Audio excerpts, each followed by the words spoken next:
Hello, everyone, and welcome to Talk Joshi, episode 23, Attack of the Killer Bees. My name is Matt Turner, and folks, unfortunately, we will not be joined by one Andy Header today, as Andy sent me a text message a little bit over an hour ago saying he will be working late. So we're going to be doing Talk Joshi, episode 23, Michael Jordan's number, my all-time favorite athlete, by the way. We're going to be doing this one solo. However, Andy Header did send in his favorite hair, his favorite ring gear from the Sareee-ISM show, as well as the Tokyo Joshi Pro show from Korakuen Hall, and he did give his overall winner. So I will be reading that in between the Sareee-ISM show, in between the Talk Jar, and after the Tokyo Joshi Pro show, and then at the very end. So at least this way, even though Andy Header not here physically, in here in spirit, doing what he does best, what he does better, in my opinion, than anybody in professional wrestling broadcasting, that is giving the best hair and best ring gear for said show. But folks, before we get into this, hope everybody's having a great day today. A little bit chilly here, the middle of November. That is to be expected here in the States. We're just about 2 weeks away from Thanksgiving, rocking and rolling, strutting and strolling, just some great wrestling around the horn. Obviously, myself and Rob will be covering the first few nights of the Goddess of Stardom Tag League from Stardom.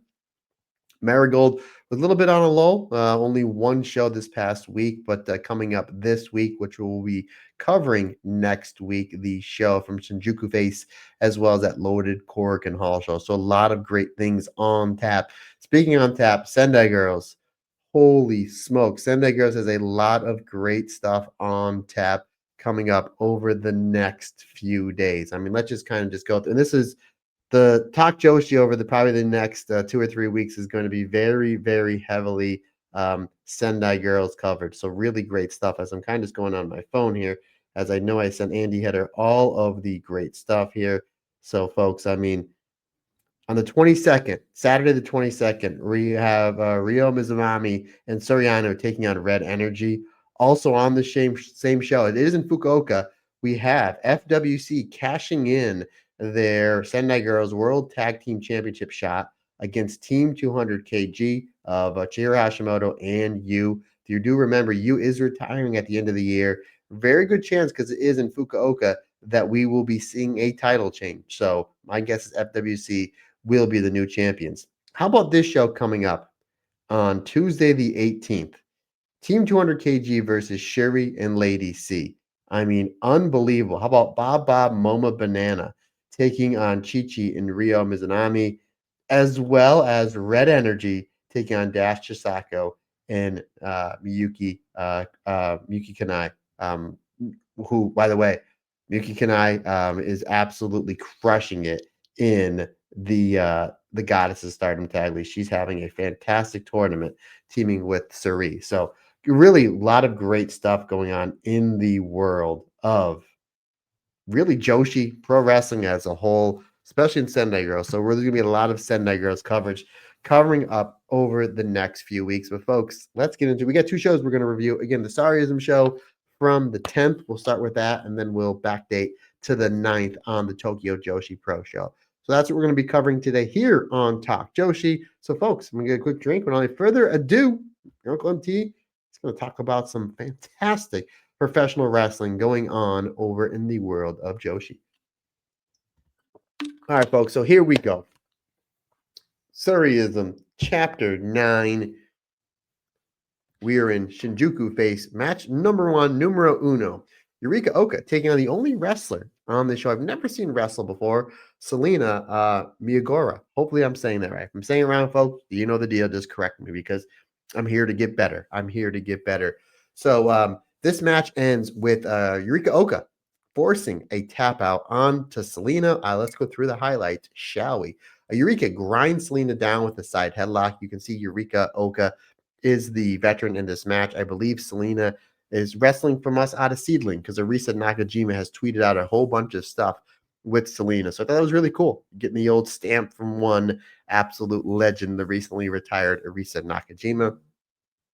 Yurika Oka is able to grind Selena down with a headlock and transitions into a Fujiwara armbar. Yurika Oka really starts bullying Selena in this match. We get some boot scrapes and a low drop kick.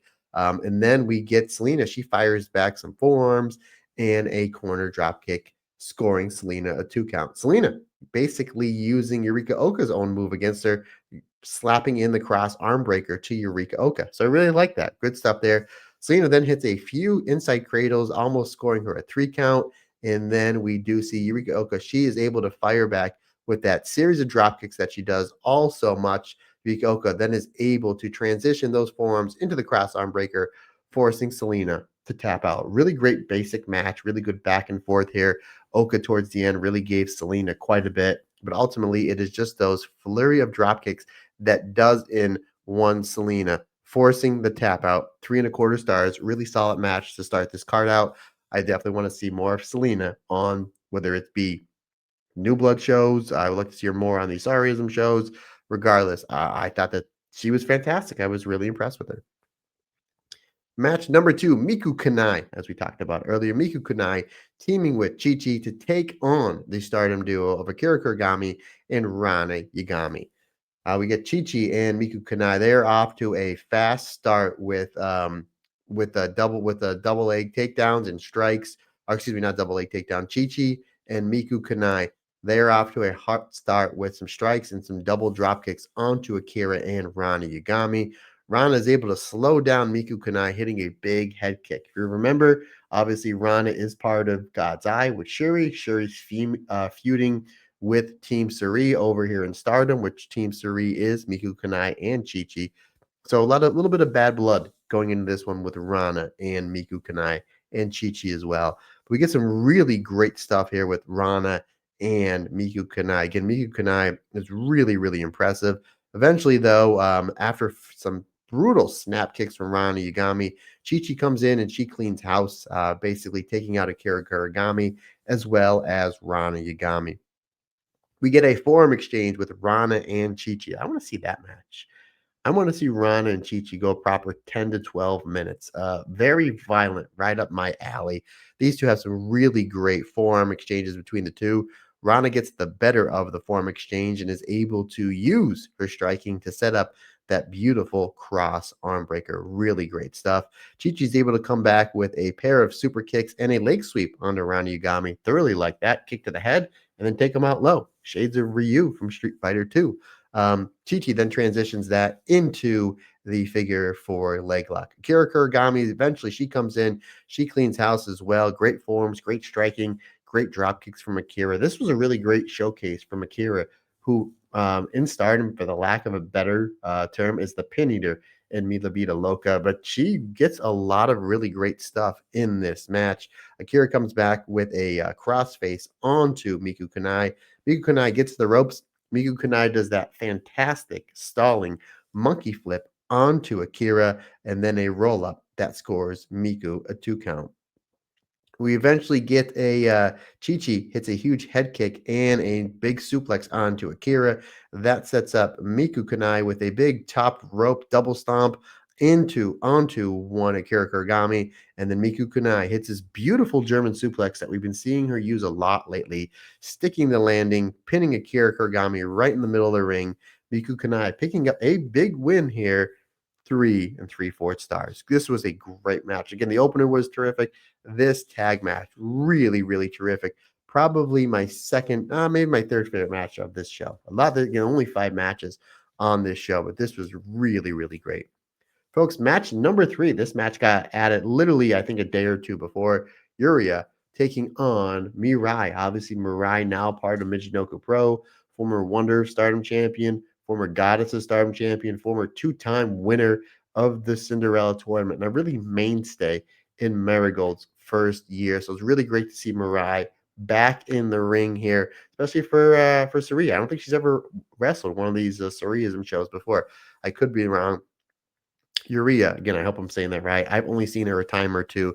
Thoroughly impressed with her in this match. And you can tell I was going to be impressed because the match starts out with a big lockup between the two. Great stuff there. Urea hits a big dropkick and some boot scrapes onto the former Wonder of Stardom champion. Mirai comes back with a neck breaker and then a seated neck crank. So we've seen this with Mirai, especially in that Wonder of Stardom championship run that she had back 2 years ago. She loves working on the neck, especially with the seated neck crank.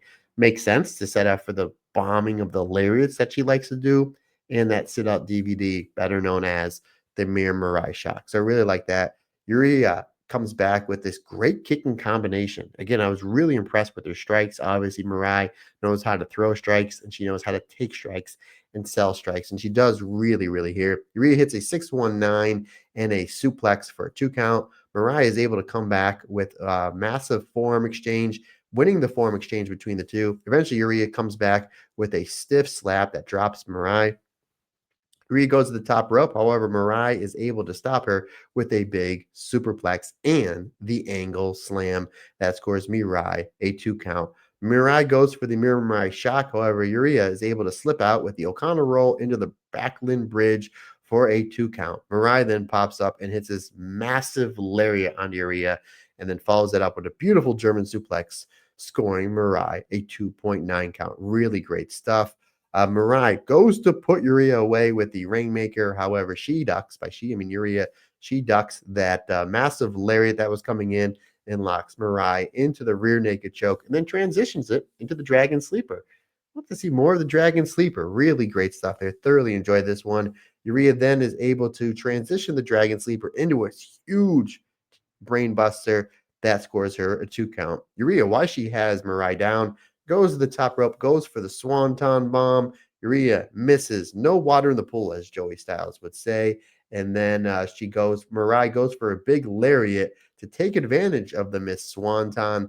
However, Uria comes back she stops the lariat with a super kick and a buzzsaw kick for a 2 count. Mirai is able to come back, hits the mirror Mirai shock, and then locks Uria into a double armbar, forcing the tap out. Mirai getting a big, big win here and in a sold out Shinjuku face. Great match, great back and forth. I want to see more Uria. Again, hopefully I'm saying that right. If I'm not, folks, please let me know. Please educate me.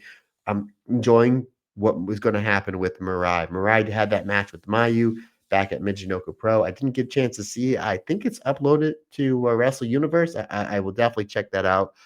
Obviously, at the end of the month, she's having a singles match at Just Tap Out against Tomoka Inaba, and she had a great match here on this Sareee-ISM show. And then on New Year's Day in Japan, she's having a singles match with Sareee. So that is a match I definitely want to check out. Maybe we'll be checking that one out live as myself, Rob, and my beautiful bride will be in Japan. So if we can get to that one, we definitely will, because I know that is, I think, New Year's Day, and I think we have Pro Wrestling Noah in the legendary Nippon Budokan Hall on the schedule for that day. So Mirai versus Sareee, that's a match I definitely want to see live. Again, great match, 4.25 stars. Folks, we go to the semi-main event. This was all sorts of wild. Bozilla teaming with Kiori Ito to take on the team of the very impressive Nightshade and the always entertaining and fantastic Venny. Pardon me, folks. All right, so we get a big Nightshade and Bozilla lockup. Obviously, these two are the two powerhouses of the team. And then we get a tackle trade-off between the two. Eventually, Bozilla and Nightshade, they tag out to Venny and the legendary Ito. There is some stiff slap exchanges between Venny and Ito, and then all hell breaks loose. This match goes all over the place. All of a sudden, all four of these competitors, they're out of the ring. They're all over all four corners of this venue. I mean, this got out of hand quick. This was great. Eventually, the match goes back into the ring. Nightshade hits a big spear to Bozilla, and then Venny follows that up with a big missile dropkick onto Bozilla. Bozilla fights back, hits a few tackles, and then she hits a second rope Joshi dropkick of her own. I thought that was great. Nightshade winds up pulling the ref after Bozilla. Looks like Bozilla will have Venny pinned. Nightshade pulls the ref out, which we don't really see. I don't think we've ever seen on these Sareee-ISM shows. So I thought that was very interesting. Venny comes in with a chair to hit the Bozilla. Doesn't work, as Bozilla absolutely is like not having it with Venny. Really great stuff there. Eventually, Bozilla is able to take out both Venny and Nightshade. Korito hits a running baseball slide to the floor. Venny comes back with a chair moonsault to Bozilla. That scores her a 2 count. Sorry. And then I got ahead of myself. So Venny hits the chair moonsault to Bozilla. That scores her 2 count as a referee. Nightshade just happens to plant the referee back in the ring. Corito hits a baseball slide onto Veni. Bozilla then hits an F5 onto Veni. That scores her a 2 count. And then Bozilla locks Veni in a rear naked choke, forcing Veni to pass out. It was a great match. I thought it would have went a little bit longer, but literally once the bell rang, it was just like these four wrestlers just went at it. It was all gas, no breaks, great stuff. Ito can still go. She can. She had a great match with her and Aja Kong versus Meltier at last year's All Star Grand Queendom. She can really go, especially in these tag situations. Nightshade has been so impressive. We've seen her in Sendai Girls. We've seen her in Marvelous. Obviously, Veni is really next level, and so is Bozilla. It was great seeing Bozilla on this show. She was so dominant, such a badass. The crowd really appeals to her, very much like how back in the 80s and 90s they would to like a Stan Hansen. So it's just like the crowd just absolutely loves seeing a foreigner come in and kick ass. That's what Stan Hansen did, and that's what Bozilla is doing. Give me this Bozilla versus Benny singles match. I really think that this is what it set up, maybe for the Sareee-ISM show coming up in the Yokohama Budokan coming in March. I think that's what this set up. 4 stars. This was great, and it makes me want to see more, especially with Bozilla versus Veni. Again, great stuff. Folks, we move on to the main event of the evening,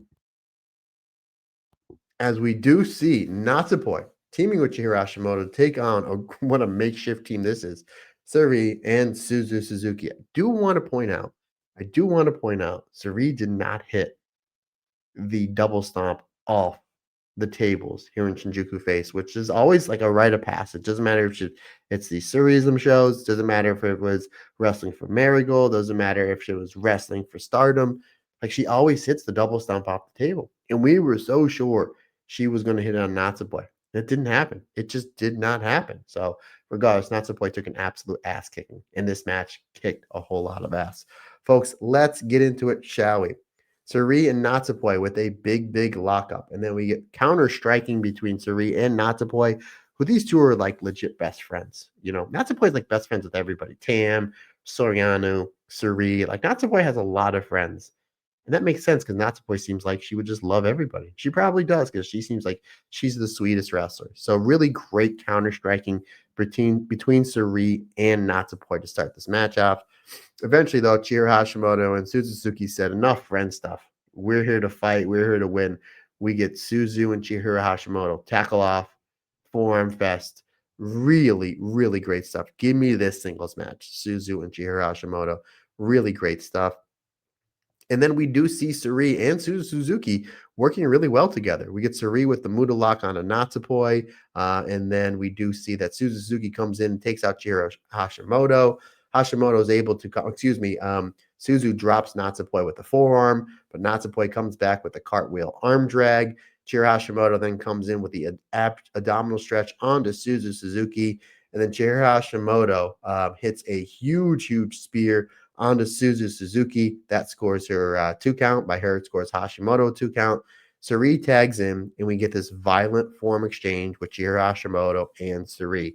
Folks, remember, this Sunday in Korakuen Hall, Sareee versus Chihiro Hashimoto for Chihiro Hashimoto's 10th anniversary show. So that is the main event. And this is what this match really set up, and I think it set something else up as well. But they did a great job getting you excited for another chapter in the violent feud that is Sareee versus Chihiro Hashimoto. Again, coming up this Sunday in Korakuen Hall for Sendai Girls. And if you have Wrestle Universe, folks, you'll be like me, you'll be watching it.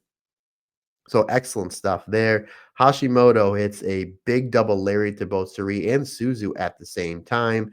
Hashimoto goes to the top rope. However, Sareee stops her, hits a top rope fisherman superplex, and then follows it up with this brutal second rope double stomp to Chihiro Hashimoto, scoring Sareee a 2 count. Hashimoto comes back, coming off the rope, hits a big spear onto Sareee, and then tags in Natsupoi.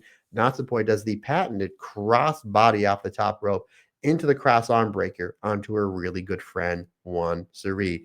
Natsupoi and Sareee then have a brutal and violent forearm and slap exchange, which Sareee gets the better of until Natsupoi hits the spin kick into the solar plexus of Sareee and then hits a brutal spin kick to the top of the head of Sareee. I believe Natsupoi calls that the crown splitter. We have seen her win a few matches in Stardom with said move. Excellent stuff there. Natsupoi then follows it up with a violent basement drop kick onto Sareee. However, Sareee comes back with this insane release German suplex and the patented Sareee take your head off basement dropkick to the murder pixie. Eventually, though, Hashimoto, she comes in, she hits a big slam, and that sends Sareee over the top rope to the floor. We get a brawl onto the floor, which Natsupoi takes advantage of because she is the high-speed fairy in the murder pixie. Natsupoi this beautiful dive to the outside. Back in the ring we go. Here comes Suzu Suzuki. Big running knee, and a Sareee follows it up with a double stomp onto Natsupoi.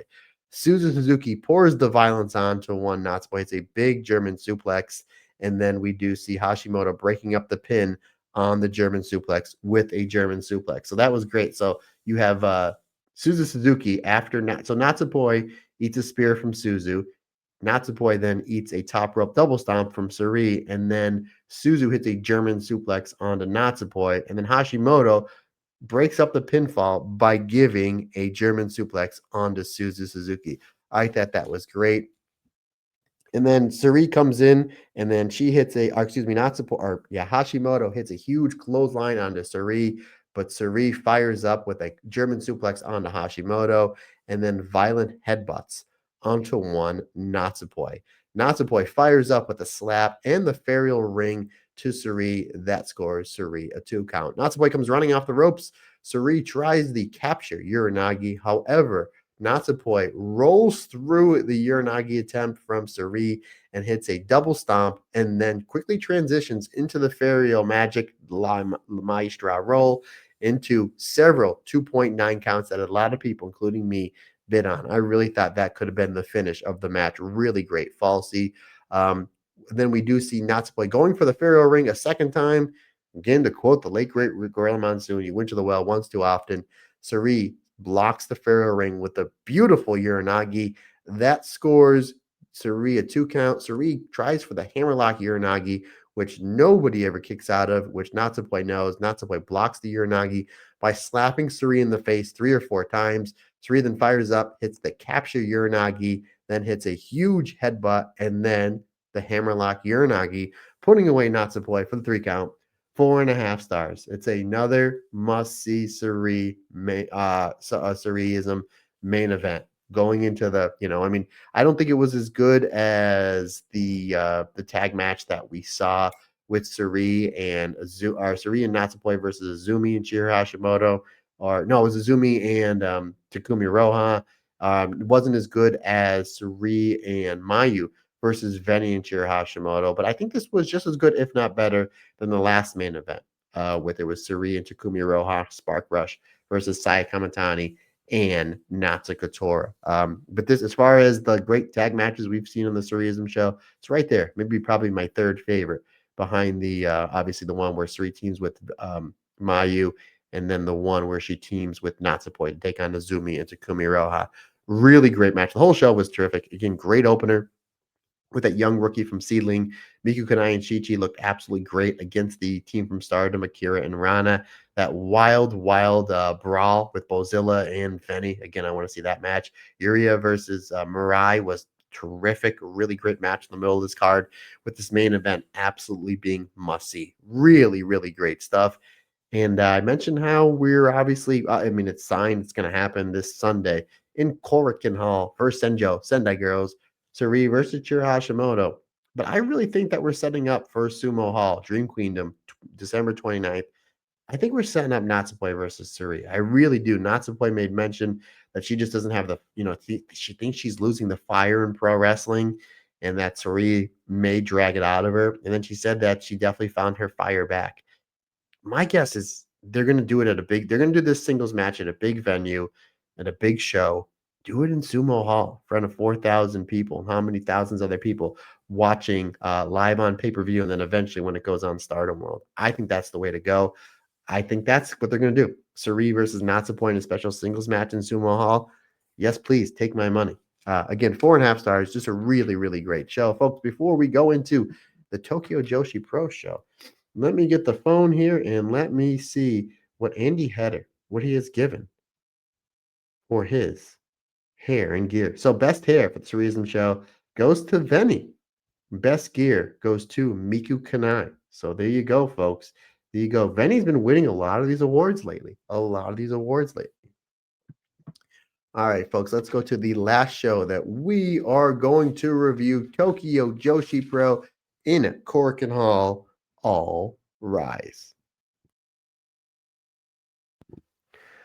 All right, folks. So again, this was Korakuen Hall. By the way, I highly recommend that if you guys are enjoying all the stuff that we're talking about on Talk Joshi about Tokyo Joshi Pro, definitely supplement your Tokyo Joshi Pro love by listening to the Tokyo Joshi Pod with Andy Zeich. He does a great job covering all the ins and outs and goes into a lot more detail than we do about Tokyo Joshi Pro. I'm thoroughly enjoying everything I'm seeing from TJPW. He reviews every show. We're just kind of just reviewing the big ones on Talk Joshi, at least for now, because there's only so much time in the day. And again, especially with Sendai Girls dropping like must see show after must see show. So all the house shows, that's your best bet is to follow Tokyo Joshi Pod. Andy does a great job over there where myself and Andy are just going to be covering the main shows, at least for now, from Tokyo Joshi Pro. So, folks, here we go. Korakuen Hall. We are at the 9th of November, 2025. All rise. And folks, we start off with an 8-person tag match. And again, forgive me if I pronounce these names wrong. I don't have Andy Header to lean off. He's really good when it comes to certain things here. But again, I listen to every episode of the Tokyo Joshi Pod, and I'm educating myself a little bit better with the names. So I apologize if I get these names wrong. Opener match, Hyper Misao, Mifu Ashida, Kyoko Sakaguchi, she's back, and Mahiro Kyokyo. They take on the team of Rika Tatsumi, Ren Kanatsuki, Chika Nanasi, and a mystery partner. It was supposed to be Kiera Summers. I believe Kiera Summer came down sick the night before. Last minute replacement was Ryo Mizunami, which I thought this match was funny because Team Hyper, they have the 4-on-3 advantage, and they get a four-way submission onto Team Rika, and they're waiting for the opponent to partner to come out, and it's Ryo. And Ryo comes out, and she's dancing, she's partying, she's yakking it up with the fans, while Team Hyper is beating the crap out of her team. She's like, yeah, I'll get in there when it's in good time. I thought that was a really funny way to start off this match and start off the show. Really, really fun stuff. Eventually, Ryo, she comes in, she tackles everybody in the match. Then follows up with some corner drop kicks to Mahiro. I'm really enjoying what I'm seeing with Ren. She is really, really impressing me. She's one of the ones that her and Mifu are really the two ones that I don't know too much of on these teams that I've only seen wrestle a handful of times, that they really, really stood out to me as two of the better wrestlers in this match. Chicken Nasi hits a pair of drop kicks to Sakaguchi, scoring Chika a 2 count. Eventually, we see Hyper Misao and Ryo. They go at it with Ryo, just using her size and strength to chop down literally Hyper Misao with some big forearms and chops as well. We do see that we do have Hyper Misao. She comes in with a ripcord knee, and then we do have Mifu. She comes in with a big drop kick. Rika is able to come back with a big backbreaker and a rear naked choke to Mifu, and then eventually we see everybody hit the waterfalls, and then Rika hits Mifu with the Twist of Faith, scoring a 3 count as Team Rika picking up the win here after the match. Now, Rika, I failed to mention, Rika is the DDT Iron Man Heavy Metal Champion. After the match, Mahiro, who's basically like the Crash Holly of this division, basically the R-Truth of the winning the 24/7 title. It seems like that's where she's tied to the most, or where the belt is tied to the most, at least from what I'm seeing in Tokyo Joshi Pro. Mahiro tries to pin Rika after the match. She only gets a 2 count, and then Rika runs to the hills, runs for her life, gets out of dodge. Rika is still the DDT Iron Heavy Metal Champion. At least as this recording, it's a 24/7 championship. So who knows who's the champion right now? Folks, we go to match number 2, 4-way tag. I was like, this isn't going to work. This isn't going to work. This was great. 4-way tag. Palm teaming with Raku. They take on the team of Yuki Aino and Haru Kashishino. They take on the team of Kaya Toribami and Miyu Yamashita. And they take on the team of Mizuki and Suzumi.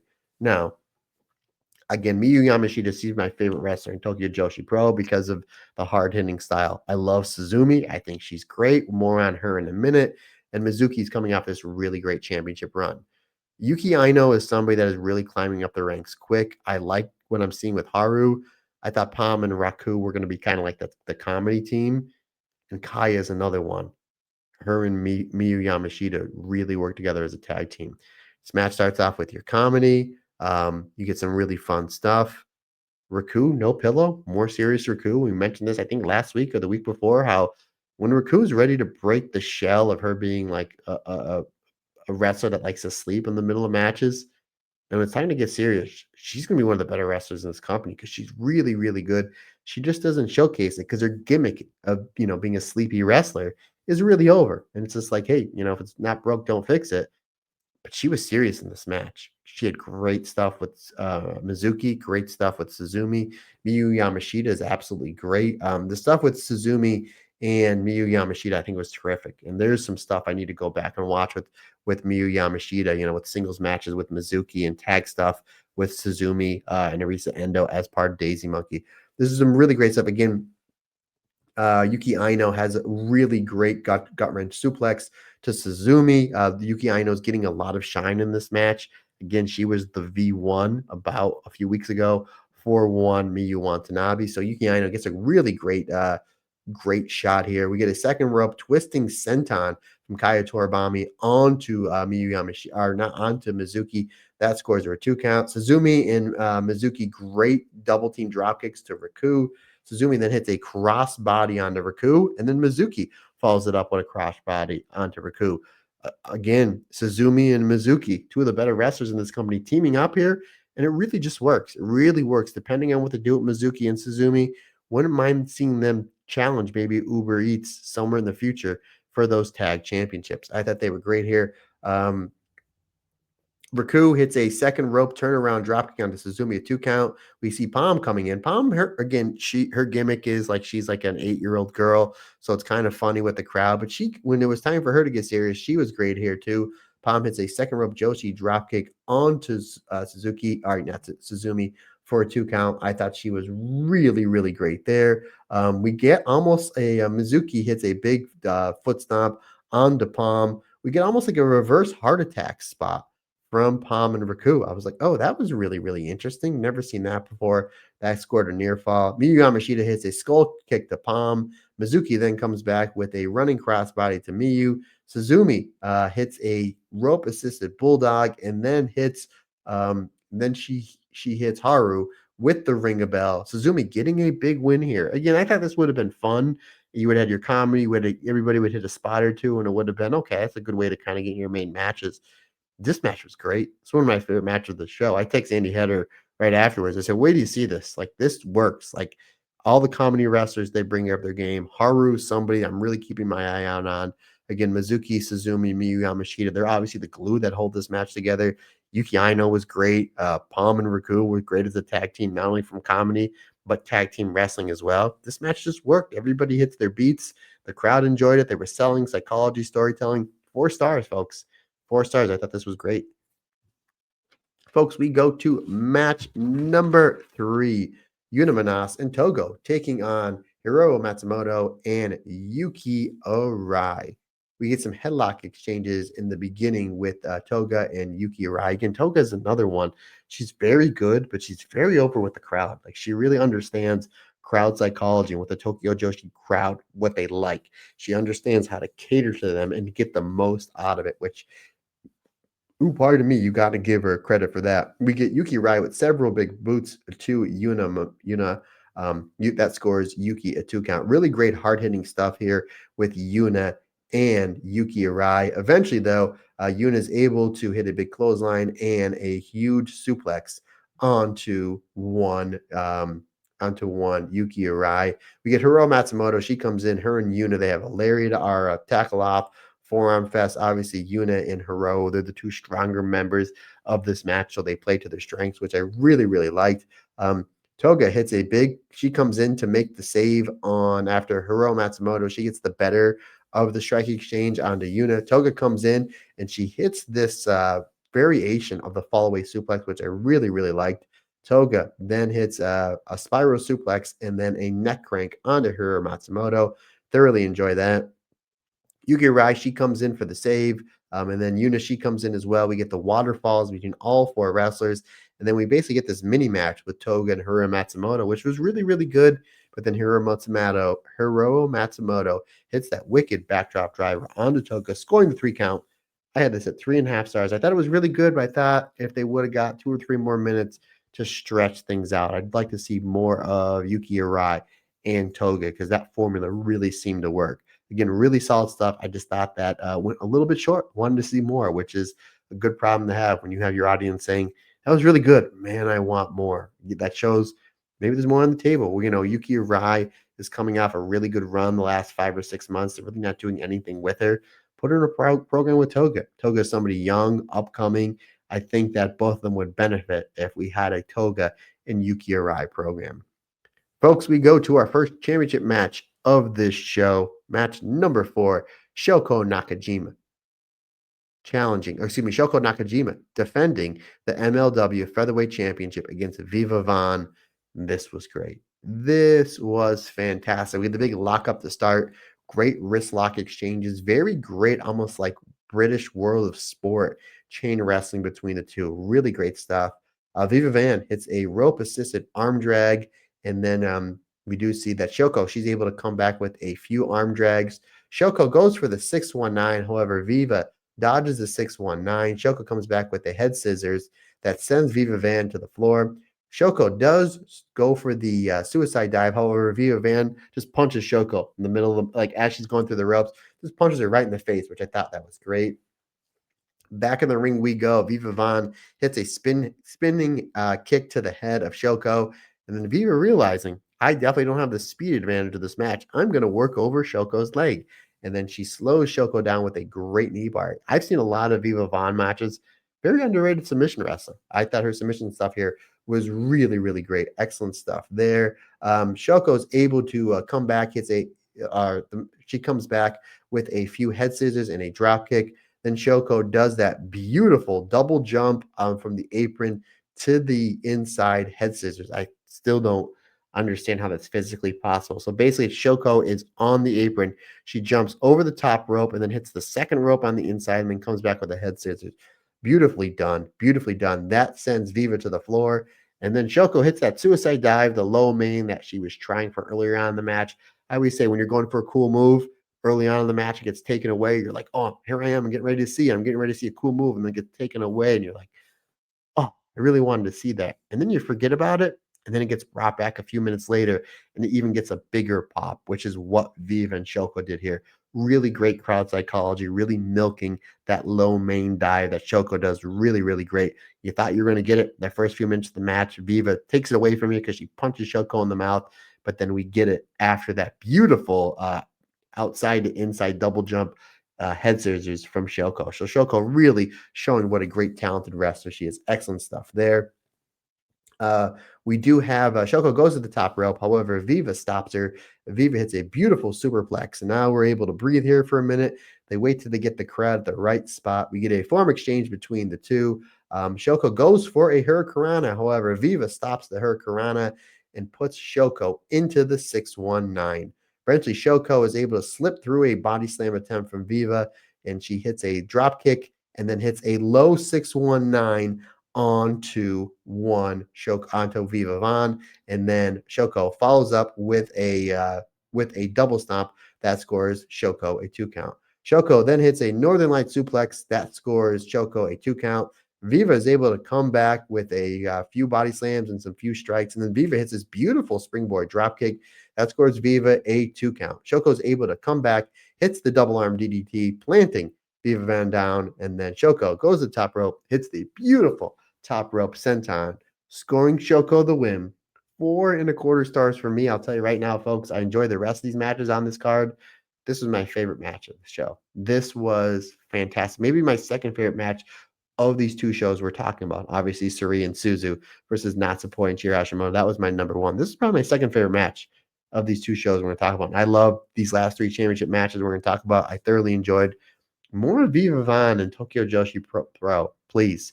We see her on AEW and Ring of Honor TV from time to time, but she doesn't get the time that she would here. And again, Korakuen Hall, championship match, one of the best wrestlers in this company in Shoko. I think this is great. Again, more Viva Van in Tokyo Joshi Pro, please. And again, Shoko is just, I think she's the one to take the belt from Miu. She's one of the best wrestlers in this company, and she's really, really getting over with the crowd. Folks, we go to our next championship match, match number 5, International Princess Championship. Arisa Endo making her second defense of the title, taking on Uda Takayama. Uda got this title shot because she won the level up tournament, I believe it's called. Again, if I'm wrong, just go to Tokyo Joshi Pod because they know everything about Tokyo Joshi Pro. So this was really because we weren't sure who was going to get the title shot, right? Like we knew J-Rod.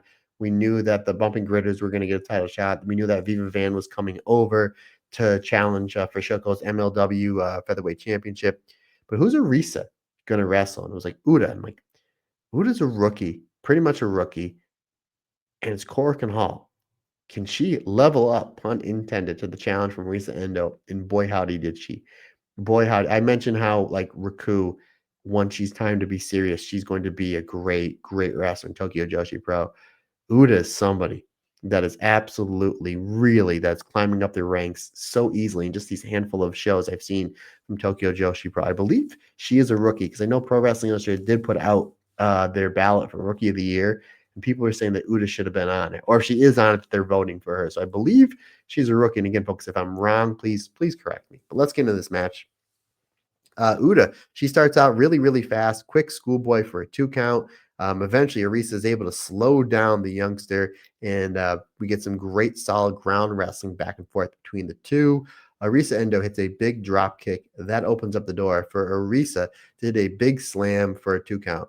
Uda is able to come back with a drop kick and a corner drop kick, and then hits a rocker dropper into a Frankensteiner. So I thoroughly enjoyed that. Looked like she was going for the old Marty Jannetty rocker dropper, but on the way up, she hooks the other leg behind the champion's head and catches her in her Frankensteiner for a 2 count. I was thoroughly impressed by that. Uda should do that in every single match. Uda then locks in the koala clutch, which is basically her version of the body scissors camel clutch or $1 Million Dream. Depends on if you follow on the Sergeant's ladder or the $1 Million Man side of it. I actually follow on both because I'm a big fan of both said wrestlers. Risa is able to come back with a backslide into a big neck breaker. We get a form exchange between the two, which Uda holds her own. She holds her own in the form exchange. Uda goes back to the koala clutch, where we see Arisa Endo. She's able to get out of the koala clutch. Arisa Endo really doing a great job selling and showing danger and panic that she might lose here to the young Uda Takayama. Arisa Endo fires off 2 super kicks and a big Joshi drop kick for a 2 count. Uda is able to come back with a drop kick of her own and his beautiful, amazing Joshi style drop kick. She basically did like one leap.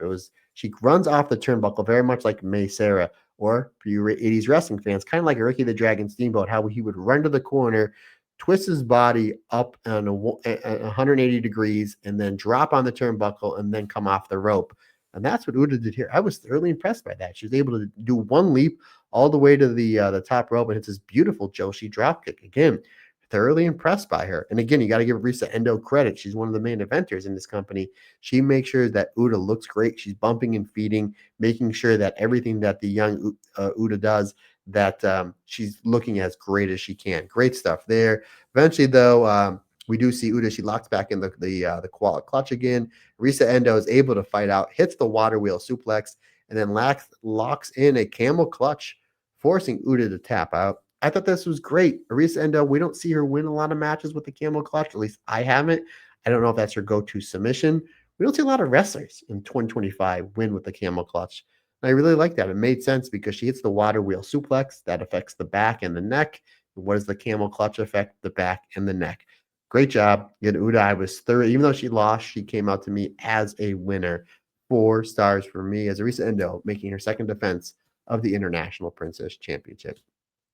Folks, we go to the semi-main event. And again, I love how on all these big shows where there's championships, they always put the tag match on semi-main event. Just goes to show you how important the tag team championships are here in Tokyo Joshi Pro. Uber Eats of Yuki Kamafuki and Wanaka Uehara taking on bumping gritters of Himiwari and Shino Suzuki. We really get some great wrestling after some little bit of comedy with Yuka and Himiwari. Again, Himiwari is another one that I believe is rising up the ranks and doing it at a quick rate. You can put her in that same category in the next few months with a Miyu, with a Miyu Watanabe and a Miyu Yamashita, with a Shoko Nakajima, as well as a Suzumi as well. I think Himawari is terrific. I would love to see her get a little bit of a push and then maybe challenge for Risa Endo for the International Princess Championship. Maybe at that big show coming up in Korakuen Hall on the 4th of January, right before Wrestle Kingdom 20. Again, really great stuff here. Yuka uses basically uses the ropes for a one-legged drop kick onto Himawari. Shino comes in and she stopped our Shino. She comes in, hits a big backbreaker in a rear naked choke onto Yuka. Yuka is able to come back, hit a head kick, and locks in an octopus stretch on to Shino. Yuka then hits a corner Yakuza kick, and then we have Wanaka. She comes in. Uehara, she comes in with the Great Muda handspring elbow. I like that combination with her, your opponent's in the ropes. Here comes Yuka. She's got the long legs, so she uses it to her advantage. We've seen that with the octopus. And Mr. Haku does a great job saying about how Yuka's got the long legs. She's going to use that to her advantage, especially using the octopus stretch. So Yuka comes in, she hits the big boot in the corner, and then here comes Uehara. She comes in with a great Muda style handspring elbow. I really like that 1-2 combination between Uber Eats. Really great tag work here. Great tag work back and forth. Himawari, she comes in with the hot tag. We get a side backbreaker and some forearms onto Wanaka Uehara. And then we do see Wanaka. She's able to slow the match down. She locks in. It basically looks like a triangle answer, but I believe they call it the banana peel. So Wanaka, she locks in the banana peel into banana peel to Shino. Then we get a neckbreaker spear combination to Wanaka from Himiwari and Shino. Again, bumping gritters they were looking really good here towards the end. They really started getting their footing. Yuka is able to make the save after the spear neckbreaker combination. Yuka then is able to come back and she hits a famouser onto both members of bumping gritters. That was a really cool visual, a really cool spot. That opens up the door for Wanaka Uehara to hit a version of the flatliner onto Shino Suzuki to get the 3 count. 3 3/4 stars. I thought this was really, really good. Great way to really start building up the tag division. If Wanaka Uehara has a name for that, basically the Blade Runner or the Flatliner, let me know. I rewound it because Mr. Haku does a great job telling you what the name of the move is, and I never heard him say anything. If there's a name for that move, folks, please let me know. Folks, we go to our main event, and man, I was thoroughly impressed with this one. Miu Watanabe making her second defense of the Princess of Princess Championship, taking on J-Rod. J-Rod came out to some really great hard rock music right up my way, and she comes out and she just oozes charisma. She oozes aura. She commanded Korakuen Hall from the moment she walked out and stared everybody down, knowing, hey, I'm the heel here. I'm the American that's going to come over and I'm going to kick the crap out of your beloved Miu Watanabe. I'm going to take that championship with me. I mean, you can tell this was the statement going in. Big lockup between the two. Folks, if you've seen Miu Watanabe wrestle, which you should have because she's fantastic, you know she loves those shoulder tackles. Miu Watanabe tries those shoulder tackles. It's not going to work to J-Rod. It's not going to work. And credit to Tokyo Joshi Pro. The poster for this show had like a stare off between the two where J-Rod is clearly bigger, taller, and stronger than our beloved Miu Watanabe. So Miu trying and no dice. We just see J-Rod just floors Miu Watanabe with a shoulder tackle. Miyu gets a great waist lock takedown and a headlock and a top wrist lock, almost like a Americana version, onto J-Rod. So the one thing Miyu knows she has is the experience advantage on J-Rod. And again, great job on the commentating team telling everybody, hey, J-Rod is trained at OVW. She spent some time at the New Japan Dojo. My guess is in LA. So J-Rod, not an American Gladiator, but if she's trained at OVW and worked at OVW, that means she's been mentored by Al Snow, who's a wrestling genius. And if she spent some time in the New Japan dojo, my guess is she's been mentored by Rocky Romero, possibly Kushida as well. So And you can tell that her fundamentals are really sound. She understands how to use her size and strength to get the advantage on matches. However, regardless, Miu Watanabe still has the experience. She's using that on J Rod, using the ground rest and to try to control this match. Eventually, J Rod, she gets up, she hits a big, she hits the snake eyes into the big boot. Shades of Kevin Nash. I like that. You're bigger, stronger. I like that how she does the Kevin Nash snake eyes in the big boot. Really great stuff here. And now J Rod, as we're in the middle of this match, is just dominating Miu, which you kind of figured this is the way this match was going to go. Like you knew that it was going to be J Rod dominating Miu. The Miyu's gonna have to really, really fight back and fire back to make her comeback. We get chops, suplexes, forearms, backbreakers, fall away slams. I mean, J Rod just absolutely destroying Miu. Miyu's able to come back. She hits a tackle, a drop kick, and another tackle that sends J Rod in the turnbuckles. Miyu going for the stinger splash, but J Rod catches her like she's a small child. And I love it. She catches her. Miyu sells the panic on her face, and J Rod's is like, absolutely not. And she's just destroying Miyu. J Rod has this beautiful overhead belly to belly suplex and a big lariat. Now J Rod is doing what every cocky heel does, taking their time, thinking, I got this match won. I'm blowing it out of the water. J Rod goes to the top rope, goes for a big frog splash, but misses. And now here comes Miyu. And now here comes the crowd because they're really behind our champion, our hero, Miu Watanabe. Miu Watanabe comes back with a big chop, big form, and hits a power slam onto J Rod. Miyu then hits the giant swing, which she tried it for earlier in the match and didn't get because J Rod was like, absolutely not. Now J Rod is worn down a little bit, and Miyu gets the giant swing, and this place goes nuts. Really great stuff there. Miyu then picks up J Rod for the Canadian backbreaker and gets it for a little bit. Eventually, J Rod comes out, hits a big lariat and a big power bomb, scoring J Rod a 2 count. We get a forearm exchange between the two, which Miyu fires up and she hits the battle hammer forearm onto J Rod. However, J Rod just drops Miyu with a big boot. And then we do see J Rod then goes for a big clothesline onto Miyu. Miyu ducks and sends J Rod over the top rope using J Rod's own momentum against her. Then Miyu, very uncharacteristic, does a dive onto the floor. I thought that was impressive. Back in the ring we go. Miyu's trying to use some of her momentum. However, J Rod stops her with a big German suplex. J Rod then hits a big spear, which is her finish. That only scores a 2.9 count. Really, really great stuff. At that point, I mean, the crowd is really molten hot for this. J Rod's looking terrific here. She's selling panic, even though she has all this great offense. Miyu's doing a great job of fighting from underneath. J Rod goes for a second spear. However, Miyu counters with a Buzz Sawyer style power slam and then hits the spinning teardrop, putting a J Rod away for the 3 count. 4.25 stars, a really great match. I didn't think anybody thought that J Rod was going to get the win here. Again, just because this is, I think, only her second match in Tokyo Joshi Pro. But like, this would be a great, like, filler defense, for lack of a better term.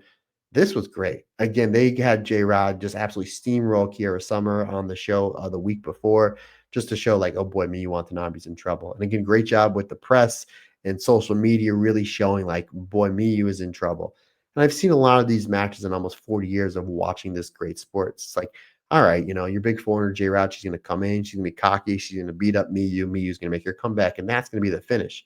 Which that was kind of the layout they did, but the way they did it and the stories they told, J Rod was great here. She was fantastic. The way she just gave Miyu an absolute butt kicking, Miyu on the cell pretty much the whole match. But this is great athleticism from J Rod. Again, you can tell the fundamentals and not only the stuff that she does in the ring, but the things that she does in between, the selling, the pacing, making sure she's getting everything out of the crowd. I think Tokyo Joshi Pro and Japan is the perfect place for her.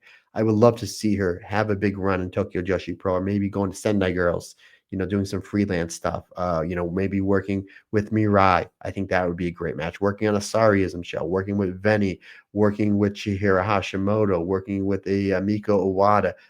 Again, if she's going to stay in Tokyo Joshi Pro, I want to see this match ran back with Miyu again. This was great. Miyu Yamashita, that's a match I want to see her wrestle. There was some real with Unamas. There's a lot of great matches I want to see. Jay, I was thoroughly impressed with her. Thoroughly impressed. This was great. 4.25 stars for me. Terrific stuff. And then after the match, Suzumi comes out. She challenges Miyu Watanabe, and the match is official for Korakuen Hall right before Wrestle Kingdom 20. on the big show on 1-4. Suzumi challenging Miu Watanabe for the Princess of Princess Championship. Folks, here we go. Here we go. We're all here for Andy Header, TJPW, the best hair, Viva Von, best gear, 2 shows in a row. Mizuki, he's a big fan of Mizuki's, basically almost evil Mizuki, Halloween Mizuki, the all black set. Overall winner. So for best gear, we have Mizuki taking on Miku Kanai, Mizuki winning best gear. And then best hair, we have Viva Von taking on Veni. And the winner is Viva Von. So congratulations, Tokyo Joshi Pro, per Andy Header, having the best gear with Mizuki and best hair with Viva Von. So folks, great stuff. 2 really great shows. Again, we will be back next week covering the show from Sendai Girls on the 26th, which I believe is Sunday. So we'll be covering that. Not sure what else we're going to be covering. I know there's another Tokyo Joshi Pro show on Tuesday. I don't know if that's live or not. We probably won't have the time to get to that. So the Tokyo Joshi, Talk Joshi next week. We'll definitely be covering that show, the Chiro Hashimoto 10th anniversary show this Sunday. An absolutely loaded card. So we'll be covering that next week on Talk Joshi. But folks, that's going to wrap it up for this episode. Again, thanks for bearing with me as I didn't have my tag team partner, my partner in crime, one Andy Header. But sometimes that's what happens. Life happens. So hope you guys enjoyed this one. Please, if you haven't done so, follow us on our new Twitter page at Talk Joshi 2025. We're basically tweeting all this stuff out. And then every Friday and Saturday, I'll be going over my star rating for all of the big Joshi and women's matches from the past weeks. So that's basically one of the main things that we're doing over there on the Twitter/X page. But folks, that's going to wrap it up for this episode. Questions, comments, suggestions, anything you need from me, Matt Turner OF on the Instagram and the Twitter is the easiest, fastest, and best way to get a hold of me. Or guys, you can shoot me an email. The email address is thestardomcast22@gmail.com. And folks, that's going to wrap it up for another episode of Talk Joshi. Don't forget to join us here, same bat time, same bat place at Talk Joshi, as we'll be covering that great loaded show from Sendai Girls. Super, super excited in Korakuen Hall. So we'll be covering that again next week for Talk Joshi, episode 24. We love it so much. We're going to do it some more as I go through the podcast door. I don't know. But that'll wrap it up for this episode, folks. We greatly appreciate your support. Can't do without you. Like I always say, just not my podcast. It's our podcast. Because we're all together and everybody's different. Everybody's special.